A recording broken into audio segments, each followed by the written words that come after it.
Hi, today we're going to be learning to use the program called PyMol. You can find it under Education PyMol Molecular Graphics System. You should see two little graphical windows pop up. One is more for the command system, alright, and the other one is for actually viewing our molecules. Now, PyMol is similar to what you might call Adobe Photoshop. What Adobe Photoshop does for pictures, for JPEGs, GIFs, basically PyMol does for molecular modeling. So you have molecules that you want to manipulate or even create. You can do that in PyMol. Now, to use PyMol, you need a file, just like under Adobe Photoshop. You'll need a picture, a GIF, or a JPEG. We need what's called a PDB file.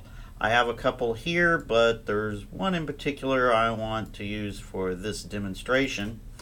And let's see. Here it is. It is labeled 7ahl.pdb. I'm going to open this. All right, and here we go. You see down here on our graphical viewer our molecule. All right, and it is definitely a macromolecule. It's a protein. It's actually a protein complex, and as you can see, this is a pore in a bacteria's membrane, basically in Staphylococcus, and as you can see, it has lots of parts, and right here it's just way too big for you to actually get a grasp of, like, well, what do I want to do with this thing?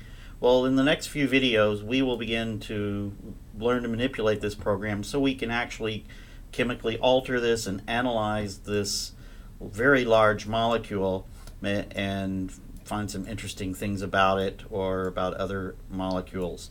But as you can see, the neat thing about this program is you can actually visualize and see how this thing might work. Notice how in here you see there are molecules here basically sticking out, atoms sticking out, maybe to catch something, to interact with things that are trying to pass through the pore. Now, to some of the simple things you can do with this, as you can see, I'm rotating it. To rotate it, you just use the first mouse button that's closest to your index finger, and then you move the cursor. Now, if you have a mouse with 3 buttons, you can use the middle button, click on that one. Now you can move the whole molecule. You don't rotate it, you just kind of move it left and back. Then if you have the third button, you click on that, and look what I'm doing. It gets smaller, it gets larger, so you can zoom in if you like, zoom back out. That is with the third button. Most mice have the first and the second, the first and the third. They may not have the middle button. All right, so a couple of other things that might make this more interesting. You can go up here, and if you can see, we have two little blocks here of little buttons, and one of them says all, and one of them says 7AHL. Well, if we want to manipulate everything on the screen, we use the buttons under all. If we just want to manipulate 7AHL, all right, we would push these buttons. It really doesn't matter here. We just have the one molecule. I'm going to go over here, and I am going to the H at the 7AHL, and I am going to push H, and H is for hide. It's things you want to go away. Make everything go away. I hit everything, and as you can see, it goes away. Now, to bring it back, I have to push S. S means show. But when I bring it back, I'm not going to do lines, sticks, or ribbons. Those are different ways of looking at this.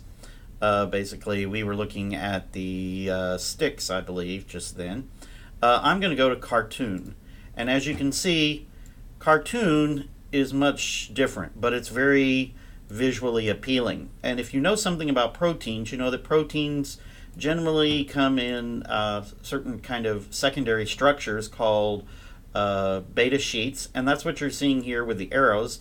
This particular protein is primarily made out of beta sheets. You can see a few alpha helices in here and some turns that you see here at the end. those are the three primary types of structures, and the cartoon displays those quite well, and actually it's very visually pleasing to the eye when you turn it into a cartoon. Maybe not as useful, depends on what you're doing, but as you can see, it's very pretty. Now we'll begin to learn to color these different groups. Now realize this particular protein complex. Now protein complex, I mean this is actually 7 proteins stuck together to make a functional complex, which is this pore in Staphylococcus. All right, that's all today. Next time we'll learn where to go to get the particular files for you to visualize these so-called PDB files. PDB stands for Protein Database. So basically you will download those files, put them into this program just as we did at the beginning, and be able to visualize it. So you can choose your favorite protein that you want to analyze and go look at it. That's all.